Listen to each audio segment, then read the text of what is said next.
El fenómeno migratorio ha emergido como una realidad extremadamente importante en los últimos años.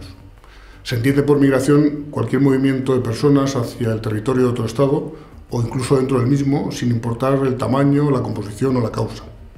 Incluye, por otra parte, el desplazamiento que se da por parte de los refugiados, personas obligadas a migrar por persecuciones de todo tipo en sus países de origen, el movimiento de los desplazados, las personas desarraigadas y, por supuesto, los migrantes económicos.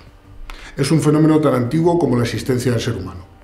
Desde el principio de la creación, los pequeños clanes y las tribus se trasladaban de un lugar a otro para buscar tierras en donde sustentarse y en donde formar puntos de unión con sus congéneres. Esos movimientos, en un instante inicial, no generaban problemas por motivos obvios.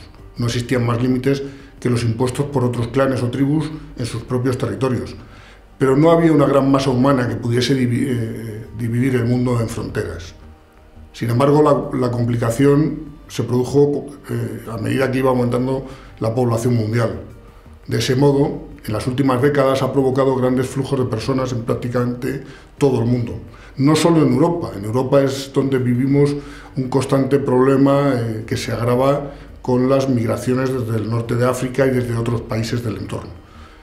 Se ha convertido en nuestro continente en un tema de debate apasionado, además de en arma arrojadiza entre partidos políticos.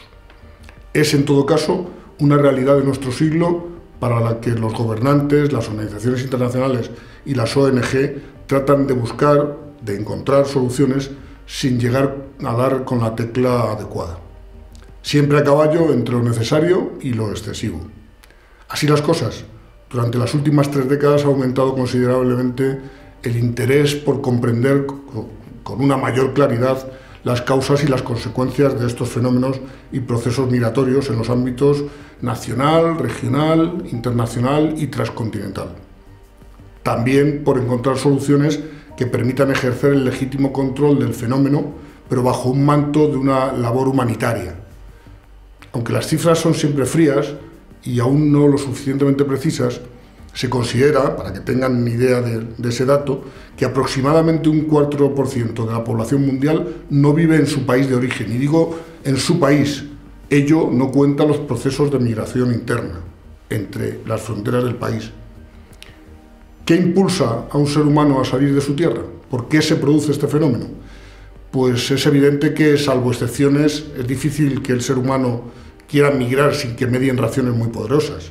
Por tanto, los motivos que obligan a una persona a salir de su país, a migrar, son de lo más variados. Entre ellos existen razones de carácter económico y familiar. Buscar un mayor nivel de vida, reunirse con la familia, con el resto de la familia que ha salido por una u otra causa.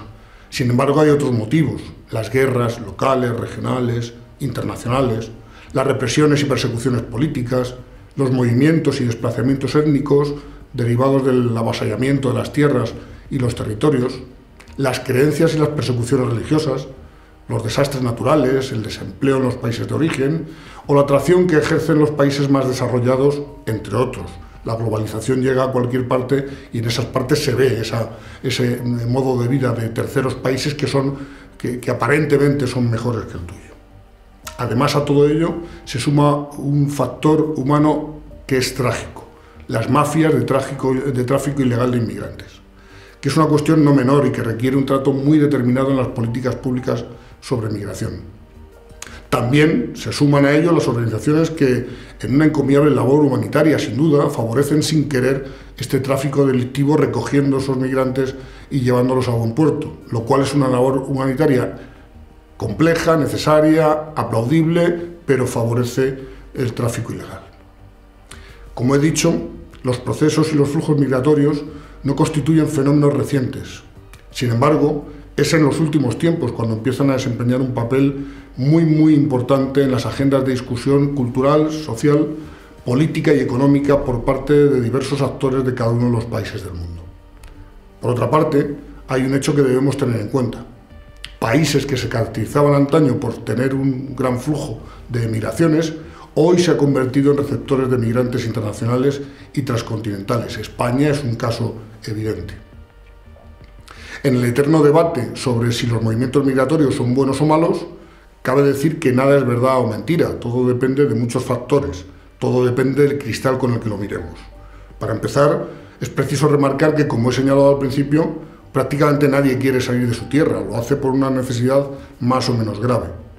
Y en ello hay cosas buenas y otras que no lo son tanto. Por ejemplo, en el caso de la migración, satisface las necesidades de mano de obra de los países receptores, especialmente en los sectores económicos que más la necesitan. Sin embargo, en muchos casos la mano de obra irregular hace que caigan los salarios y que los migrantes no consigan un sueldo justo, lo que provoca miseria y, en determinados casos, delincuencia.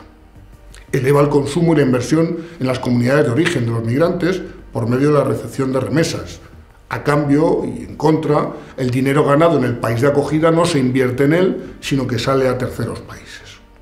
Además, ayuda a sostener el sistema de pensiones en países cuyas poblaciones han envejecido y que presentan bajo índice de natalidad. Sin embargo, solo en el caso de que el trabajo sea legal, lo que no se produce en todos los casos. Es decir, hay veces que el trabajo no está regulado y por lo tanto no contribuye al Sistema Nacional de Seguridad Social y va en detrimento de todo el sistema.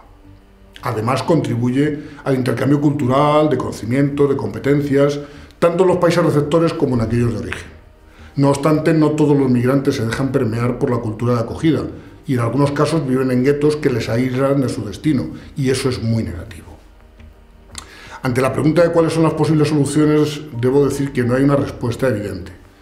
El fenómeno migratorio, que es causa de cambios en la demografía, en la cultura, en la economía y en el desarrollo tanto del país de origen como el de destino, a favor y en contra, o en contra y a favor, requiere de un control que regule el proceso. Los movimientos incontrolados no favorecen a nadie. Las políticas permisivas tampoco. Todo tiene una justa medida y a ella hay que llegar. Y para encontrar vías de control y soluciones satisfactorias es necesario profundizar en el análisis detallado y realizar debates basados en datos e informaciones suficientemente amplios para que nos permitan comprender la realidad migratoria nacional e internacional desde un punto de vista lo más objetivo posible. También es necesario contemplar el fenómeno desde un punto de vista racional y siempre carente de complejos. Solo así podremos dar con las soluciones adecuadas, que en ningún caso serán homogéneas y que tendrán un camino distinto en función del origen, el destino y las causas. Es un problema que sin duda exige una solución nada sencilla, pero carente de partidismos políticos y en beneficio del ser humano. Y en esta categoría de ser humano están las personas migrantes y también las poblaciones locales, tanto del país emisor como las del de acogida.